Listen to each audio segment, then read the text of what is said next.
Dans votre livre, vous parlez de 3 niveaux. Il y a les exécuteurs, les finisseurs et les nettoyeurs. Avant d'aborder les 13 points, si vous deviez simplement citer les différences entre les 3 niveaux, quelles seraient-elles? Vous savez, l'exécuteur est quelqu'un qui est bon dans ce qu'il fait, d'accord? Vous lui donnez un travail à faire, il fait ce travail. Ses résultats sont prévisibles, il n'y a rien d'incroyable, il n'y a rien d'exceptionnel, c'est convenable. Maintenant, les finisseurs sont des individus qui vous apporteront des résultats exceptionnels tant que vous leur donnerez un plan de match et qu'ils n'ont pas trop de variables à gérer. Ok? Et puis il y a les nettoyeurs. Les nettoyeurs vont chercher les meilleurs résultats, encore et encore. Mais voici la clé. Ils élèvent tous ceux qui se trouvent autour d'eux. Un nettoyeur va élever le niveau de ses coéquipiers. Et il ira chercher ce qui se fait de mieux de nombreuses fois. Pas qu'une fois, pas qu'une seule fois. Peu importe la situation, peu importe le poids qu'ils portent sur leurs épaules, ils ont la capacité de se concentrer, peu importe les circonstances. Et tu sais, quand on parle de sport, ok, on parle de gars qui doivent faire face à des blessures, qui ont aussi des problèmes personnels. Ce sont des êtres humains, comme tout le monde. Mais le nettoyeur ne ramène jamais ses problèmes au travail. Il ne les ramène jamais au travail.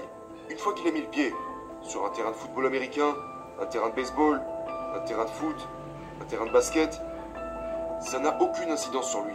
Aucune incidence. Tu sais, il y a des gars, quand tu les regardes s'entraîner, tu vois leur productivité fluctuer de bas en haut, tu sais.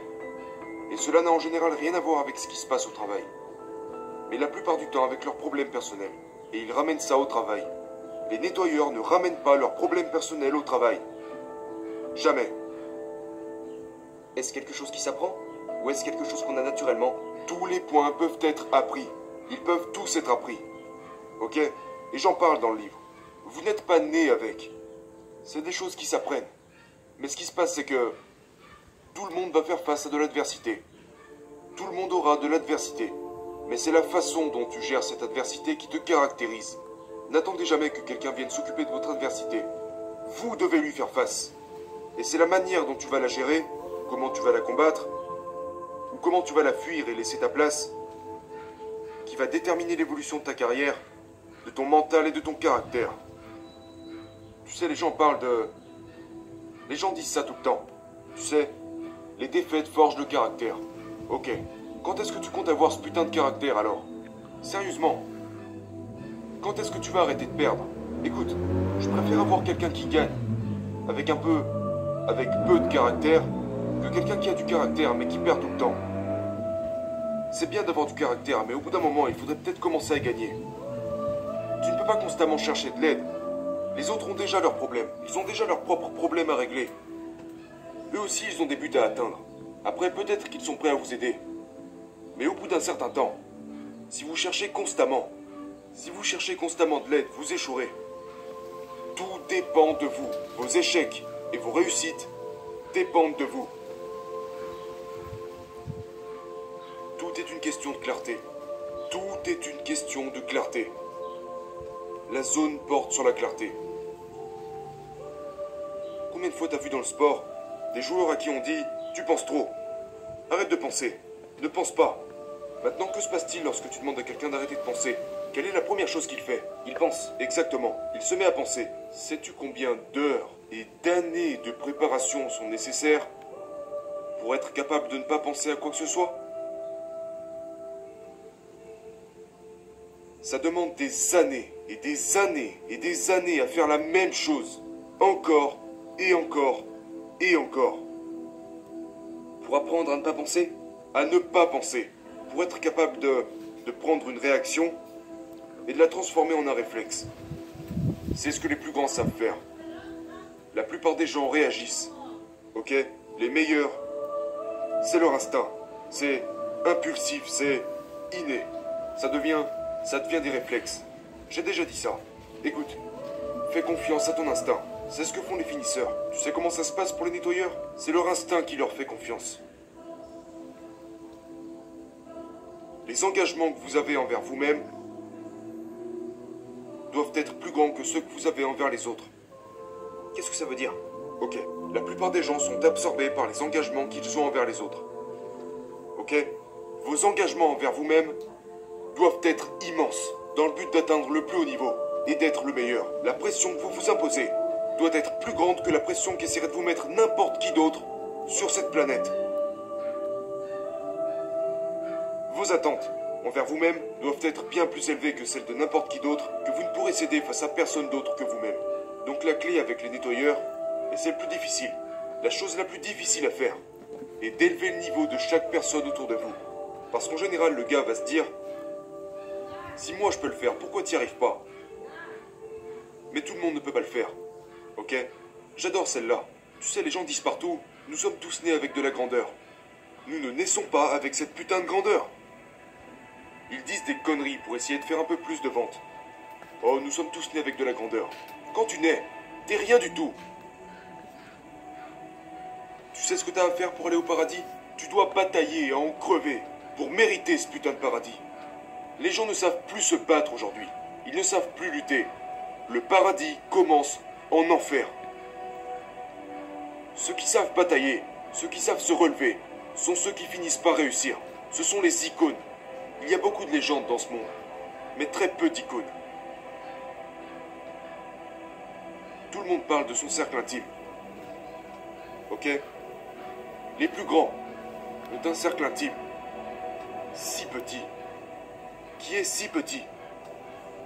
Ce que les plus grands font, sais-tu qui devient ton meilleur ami? La distance. La distance devient ta meilleure amie. La distance par rapport à la concurrence. Ok? La distance par rapport aux autres. La distance par rapport à leur famille. La distance par rapport à leurs amis. D'accord? Par rapport à toutes ces personnes qui traînent ensemble. Ok? Aujourd'hui, nous idolâtrons les individus.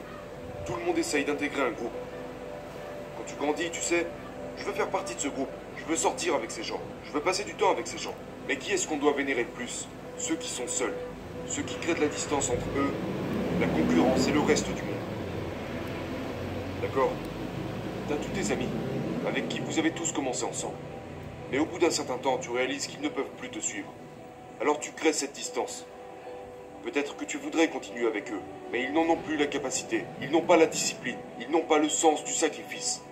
Donc la distance doit devenir votre meilleur ami, afin que vous puissiez réaliser au mieux ce que vous voulez faire. Et ce sont des conseils complètement différents de ceux que la plupart des autres vous diront. Ils vous diront de vous entourer de personnes positives.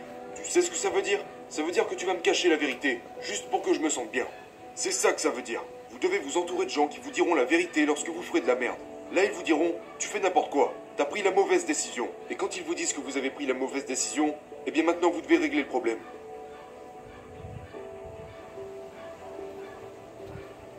On a tous déjà échoué. Tout le monde a déjà échoué à quelque chose. Mais c'est un échec seulement si vous décidez que c'en est un. Il n'y a pas qu'une seule façon de faire les choses. D'accord? Quand vous avez une personne qui passe des appels téléphoniques pour vendre un produit, non est juste le début d'une conversation différente. Maintenant, si vous pensez qu'en ayant reçu un non comme réponse, vous avez échoué, vous avez échoué. L'échec n'est rien de plus que l'image que vous en avez dans votre tête. Il faut être celui qui peut rebondir et se dire « Ok, certains vont dire non, d'autres vont dire oui, ok ?» Mais es-tu prêt à comprendre pourquoi ils ont dit non, tu vois, pour que cela ne se reproduise pas au prochain appel? Et peut-être que c'était juste pas le bon moment. Juste parce que, tu sais, juste parce que tu n'as pas remporté le championnat une année, ne veut pas dire que tu as échoué. Ouais, ok, peut-être que tu n'as pas atteint l'objectif ultime cette année, mais l'année prochaine, tu te réoutilles et tu trouves de nouvelles manières d'y arriver. La première chose que Michael Jordan faisait chaque année, et Kobe le faisait aussi, c'est « Je dois ajouter quelque chose de nouveau à mon jeu. » Et ce, à chaque année. Et c'est ce qui sépare les meilleurs des meilleurs de tous les temps.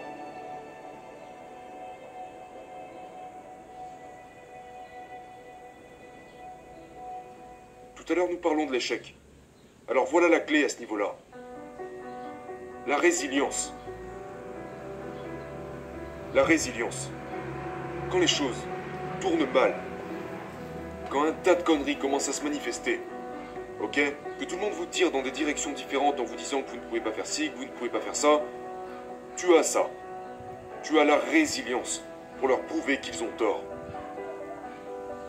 Ce n'est jamais, jamais assez, ok? Les gens disent toujours, tu sais, tu dois aimer le travail. Tu dois aimer ce que tu fais.